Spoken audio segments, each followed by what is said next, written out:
You are now listening to Charlie Loves Soul. Hey, it's Charlie here with the social media burnout on Plug 12. First of all, there's a few issues that I'm encountering in regards to the website. Right now, the webpage is on plug12.tumblr.com, tumblr.com. We've always been on the Tumblr platform, but for some reason, the domain name is no longer linking with the to the Tumblr account. But if you go to Instagram and on Twitter, you can go ahead and link on that. But in the meantime, the website is plug12.tumblr.com. Otherwise, you can find it on all platforms: SoundCloud, iTunes, YouTube, and Instagram and Twitter also. But anyways, for today, I am going to be talking about this crazy wild story of success by Lulu Wang. I know some of you might be tempted in calling it Lulu Wang. That's for something like Eddie Wang, Huang. But when it's a consonant and ANG, it's Wang. So it's Lulu Wang. She's the producer, co-director, co-producer of The Farewell, where Awkwafina stars. And the plot of the story is a grandmother of Awkwafina on the father's side is dying, and they're hiding the cancerous news from her. I'm just going to leave it at that. But I do believe my good friend Vince told me it's out on Amazon Prime. So go check out The Farewell. But anyways, to Lulu Wang. Basically, she had been trying to put out like so many different various stories, right? She's a storyteller, but she wants to be this visual storyteller. And what happens is she keeps doing these small shorts. But as far as for something like a full length, she's had so much trouble, and it's been a royal challenge for her to put out a full length movie. Okay. And in this journey and direction, just like with radio, podcasting, and video that I'm going through, there's so many different calculations of getting to 10. There's 5 plus 5 for the easy folks, 9 plus 1. There's people like me who will go 10 plus 10, then minus 10. I have the long route onto getting to 10. Now, in this case, she ended up as a producer for This American Life. Okay? And that's easy enough for someone to get distracted to change your course. She had put out a couple of short films, but in the interim at this moment that I'm describing, she's really thinking about just sticking to radio. And you're a film person. It's different when you're a radio person, when you go towards TV and film, because it seems like that's a natural progression. That's the matriculation. You go radio host, TV host, or podcaster to broadcaster on TV. But if it's the other way around, it's going to feel like, and no disrespect to radio folks, because I'm a big radio podcasting guy, it's going to feel like a step down, right? Or something's incomplete. But to radio folks, this is what we love. We love to talk to people. We love listeners like you who are very intent and follow our stories. But keep in mind, if you're a filmmaker or you're a broadcaster for TV, it's going to feel either something ancillary or very minor to the main goal. So put yourself in her situation where her whole life she's been trying to be a filmmaker, and then she falls into producing radio stories for This American Life. I want you guys to listen to the podcast that was launched on the awards chatter by The Hollywood Reporter. Okay? The pod was launched on July 31st, 2019. Lulu Wang, The Farewell. That's the header of the episode. And I want you guys to listen to it because it'll be in detail. I don't want to spoil too much, but I do want to tie it into the context of the social media burnout, which, by the way, I'm going to be flipping this come January and February. I want to feature other beautiful, untouched things about radio. Like I want to feature other radio shows. So all things subculture that you need to know about. Anyways, back to Lulu Wang, to Farewell. So at this point, she talks about how it gets featured on This American Life. For the first time was on an episode of This American Life. And that was because I had tried to make the film for a couple years and nobody wanted to make it. And I gave up. I said, maybe it's not a film, and so maybe one day I'll write it as a story and it'll get published. And so I set it off to the side, and it was during my festival tour for Touch that Neil Drumming from This American Life approached me and said, actually, he said, I love your short film. I wonder if that's a story that we could bring to This American Life. And so he tried to pitch the story of Touch to This American Life. And then he's like, yeah, I'm not sure that people are excited about it, but do you have other stories? So that's when I pitched this. So at this particular point, she had a short. Someone was interested in her storytelling style. And then now she gets offered to become a producer on This American Life. And when you get to that level of responsibility, normally your mind will change. It'll change to where you go, you know what, maybe I am a radio broadcaster. Maybe I am someone who needs to shift.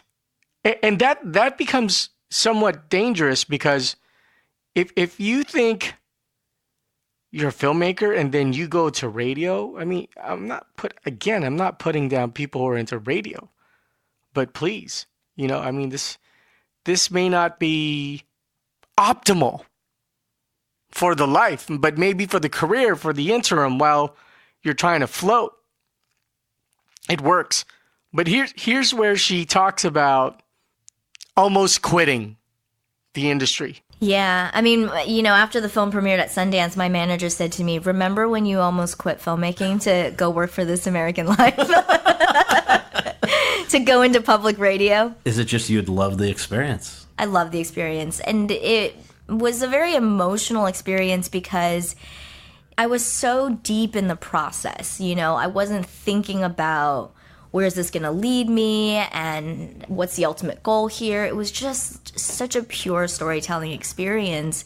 And I loved working with everybody there. Everybody had the same goal, that even if you had all of these people, and in Hollywood you would say too many cooks in the kitchen, but at This American Life, everybody had the same ultimate goal. And if we disagreed with something, people would ask questions and would say, well, what are you trying to say? How do we help you to say this better? As opposed to, how do we put our own ideas of how this should go?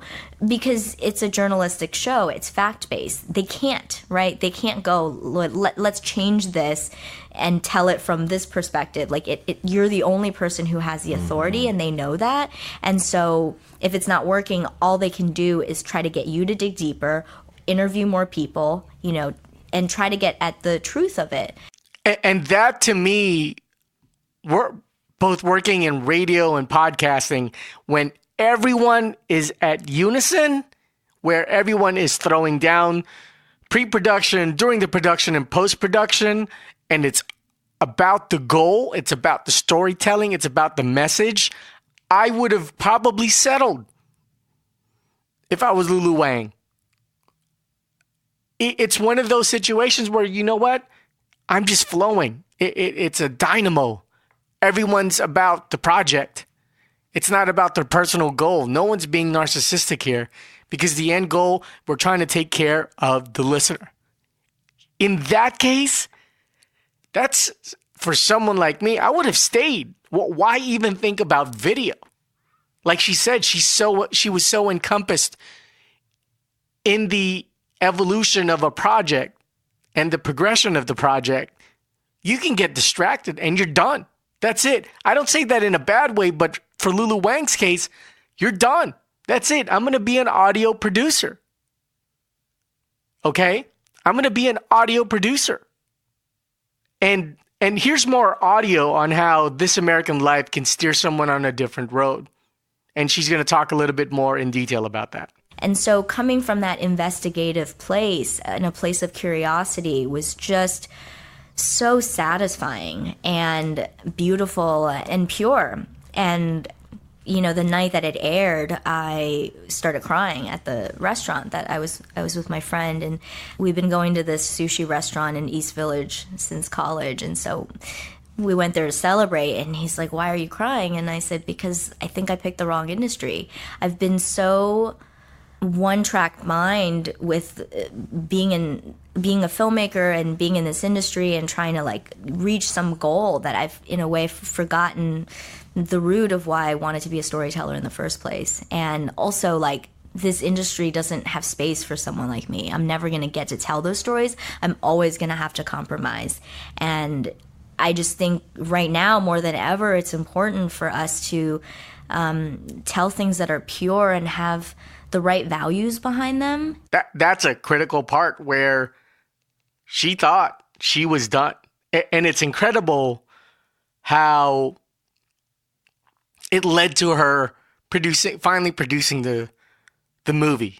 Thankful for the gods out there, for the film and TV gods.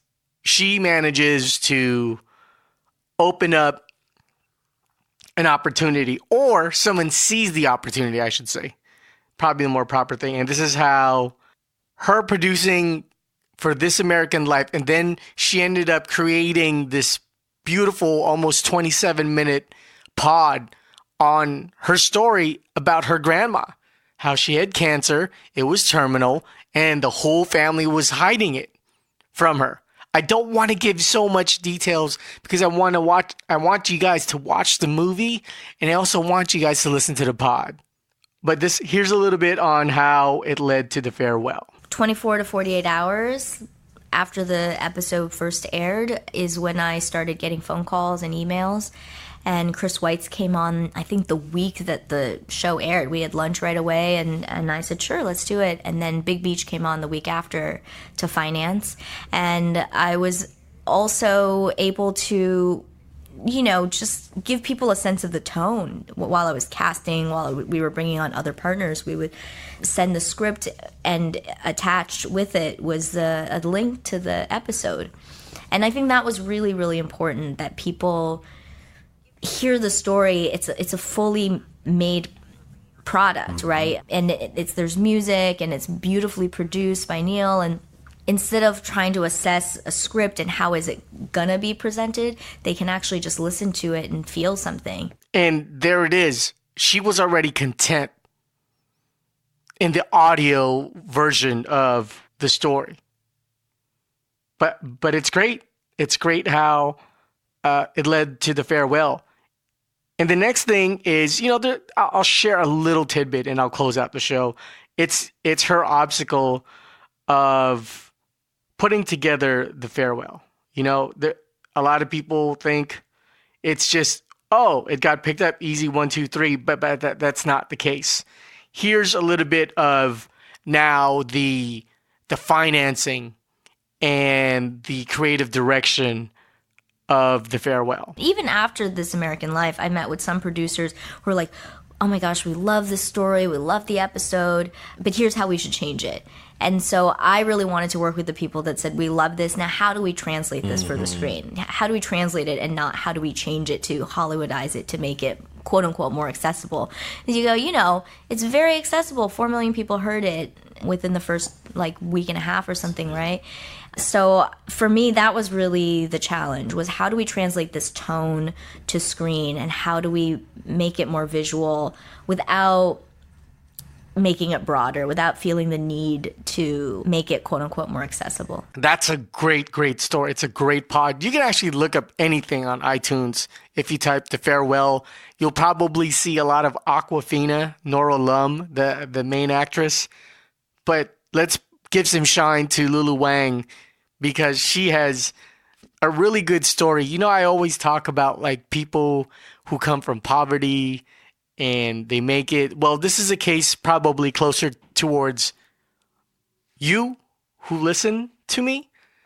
Some of us aren't poor, but we're not the class of the privileged. We're probably, I like to think my audience, even though I can run off dick jokes, but I can assess that I do have an intellectual crowd that can also assess that, hey, this is the entertainment part. But Charles is going to spread and peel the onion for you, just in his own maniacal cadence and rhythm. My path, my talk path. But yes, please. It's interesting. You're a filmmaker, you struggle, you become a radio producer, and then you go back into film. It's great, man. It's a wonderful pod if you go to the Hollywood Reporter's Awards Chatter. Lulu Wang, W-A-N-G. Go check that out. It's a topsy-turvy story on how she's currently making it. You know, she's currently making it. She's making things happen. What's the term that I learned from Jimmy, the vice president of MS Communications? There's two sayings, right? There's making things happen and there's getting things done. Those are two parts. The most common thing people think where they're at is, oh, I'm making things happen. I'm producing a podcast. Okay, now what? What are you doing after that?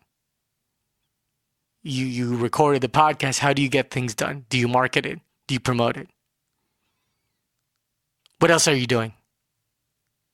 What else are you trying to funnel to bring everything, all eyes and ears to your project? So there's making things happen, and Lulu Wang is starting to get things done in the cinematic world. But signing off, thank you so much, guys. Till next week, I will be in the Philippines from November 21st till December 3rd or December 2nd. So I'm going to preload a podcast or two, and then I'll be back. I'll be picking up my mom, taking her out here so that way she can celebrate her birthday, Christmas, and New Year's out here, because it's been 4 years straight that I've been in Manila, Philippines, celebrating Christmas and New Year's out there. Signing off. If nobody loves you, Charlie loves you. Take care.